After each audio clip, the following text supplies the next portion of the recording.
Para você entender exatamente como tudo aconteceu, nós viemos aqui de dia. A estrada é essa aqui. Uma estrada vicinal na zona rural de Iturama. E eles começaram a avistar as luzes por volta das 10h05 da noite. Vocês avistaram as luzes quantas vezes? 3 vezes, é isso? 3 vezes até chegar à mata, a gente viu ela extremamente enorme. Quando eu olhei para cima, bem no rumo da copa daquela árvore lá estavam as luzes, quietinha. Por baixo, um tipo de um anel, um vazamento de luz. Então a gente continuou, todo mundo observando, e meu pai pediu pra gente fechar o vidro do carro, né? E eu pensei, vou segurar no volante do carro, que o meu pai olha para trás e certifica se a gente está vendo realmente um OVNI. Eu fui anestesiado pela mão esquerda quando eu enfiei a mão na porta para fechar a ventarola do carro. Eu senti aquele tipo de uma agulha no dedo. Só que assim que isso foi no dedo, saiu nos meus pés. Eu fiquei imobilizado e medo de o carro talvez encapotar ou sair da estrada, que é a estrada de fazenda com um barranco. Eu pus as duas mãos no volante e já fui atacado por um cheiro diferente. Foi quando eu olhei e eu vi o rosto, né, de um ser extraterrestre. Segundo João Caiana, todo esse processo demorou apenas alguns minutos. Quando ele acordou novamente, seu carro estava a cerca de 200 metros de altura, levitando. O carro estava levitando, você estava subindo, conseguiu ver isso? Subindo e rápido. Rápido, eu senti ser chupado. Carro e tudo, a família toda? Tudo, o veículo no volante. E da mesma forma que eu senti ser levado, eu assisti tudo novamente voltando para a terra. É um aparelho muito perfeito, uma construção incalculável em beleza e acabamento, muito branquinho, né? E toda acesa. É uma delícia. Eu tive condição de ver alguma coisinha muito pequenininha, muito pouca, mas se fosse para mim escolher entre o planeta Terra e o planeta deles, eu ficaria com deles. No interior da nave, poucos lembram o que exatamente aconteceu. Que parece que a gente estava amarrado, pé e mão, imóvel. Eu às vezes tentava levantar o olho para olhar para frente e ver onde a Lavínia estava, eu não conseguia. Meu pai em pé, a minha mãe como se ela tivesse amarrada o braço abraçado à perna, eu com as pernas esticadas e com as mãos atadas no rumo do joelho, né? E a nossa amiga olhando por janela como se ela estivesse olhando por nada.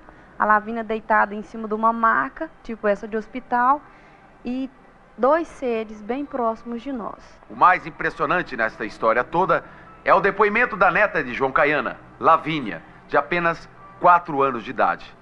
Ela lembra com detalhes tudo o que aconteceu. A minha mãe estava agachada, aí meu avô estava em pé, e a minha avó estava debaixo na mesa, e eu estava em cima da mesa. Ah, quantos amiguinhos que eram? 2. Um grande que tinha um olhão, e o pequenininho que tinha um olhinho. Segundo a filha Magui, todos os membros da família Martins tiveram um chip colocado no corpo. Foi como se fosse uma bolinha de mercúrio, bem pequena, da cor de um metal. O carro foi deixado exatamente aqui nesse local, próximo a esse matabu. E assim que ele tocou no chão, ele rodou, normal, funcionando, engatado, eu desci. Fechando aquela curva embaixo ali, foi que é onde a gente tornou a ver novamente o aparelho.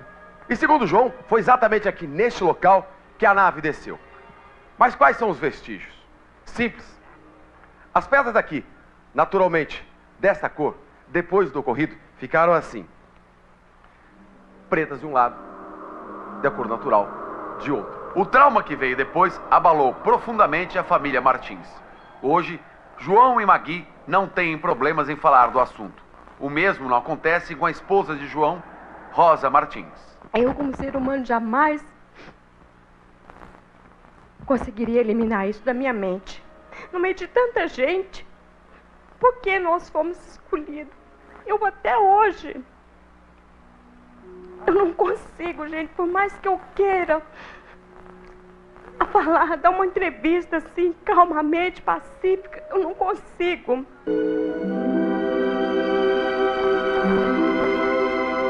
faz o bem para as pessoas, preguem a paz branca, porque os seres do vosso planeta estão precisando de ajuda e aproximação. Essa é a mensagem deles pra gente. Ô Paulo,